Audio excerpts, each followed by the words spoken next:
Brain research is one of the most exciting areas of science today. New discoveries are changing our knowledge of the brain rapidly.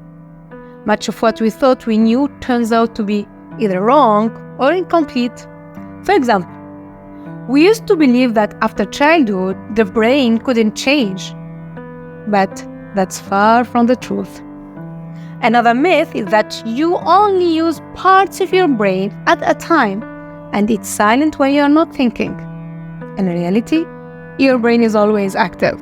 Advances in technology like MRI have allowed researchers to make many important discoveries. Perhaps the most exciting discovery is that every time you learn something new, you change your brain. This process is called neuroplasticity. 25 years ago, scientists thought that after puberty, the only changes in the brain were negative, such as aging or damage like stroke. But now, we know that all our behaviors change our brain. And these changes are not limited by age. They happen all the time and help support recovery after brain damage. The key to these changes is neuroplasticity. Actually, your brain changes in 3 basic ways to support learning. The first way is chemical. Your brain functions by transferring chemical signals between brain cells, call it neurons, triggering actions and reactions. To support learning, your brain can increase these chemical signals. This supports short-term memory and short-term improvement in motor skills that involve specific movements of the body's muscles to perform a certain task.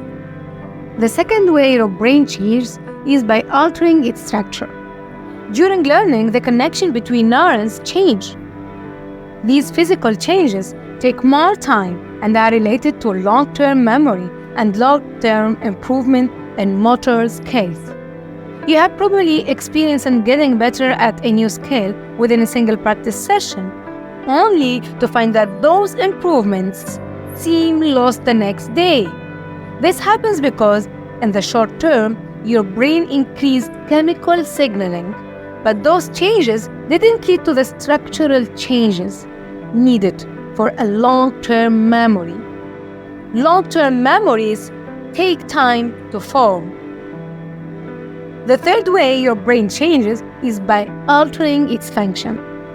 As you use a brain region, it becomes more excitable and easier to use again. With learning, whole networks of brain activity shift and change.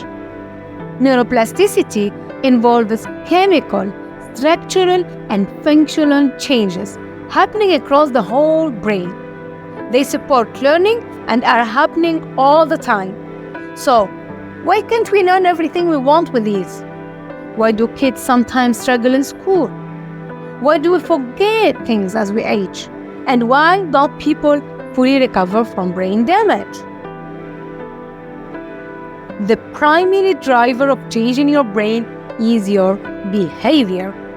The dose of practice needed to learn new or relearn old skills is very large. In fact, the best driver of neuroplastic change is practice, and practice, and practice, which is repetition.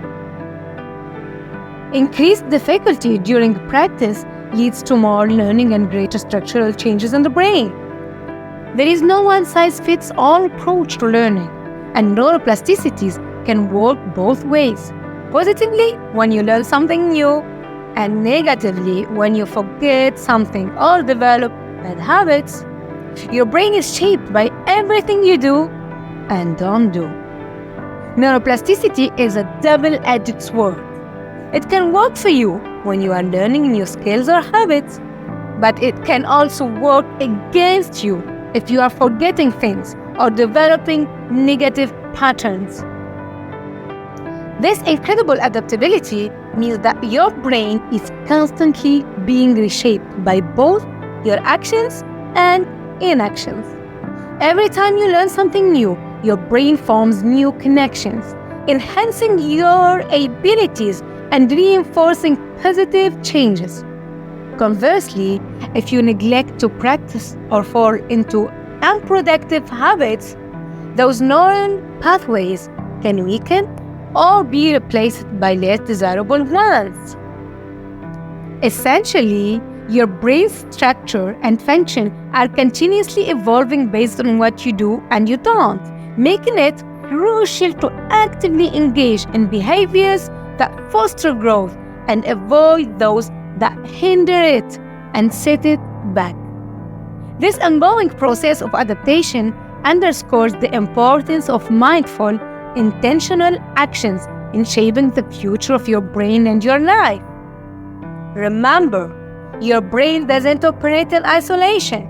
It's deeply influenced by the society you live in, the people you surround yourself with, and even the narratives you construct about yourself.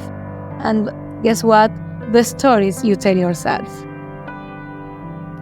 Your interactions and experiences shape your neural pathways in profound ways. Embracing change and viewing challenges as essential components of the learning process are crucial for personal growth.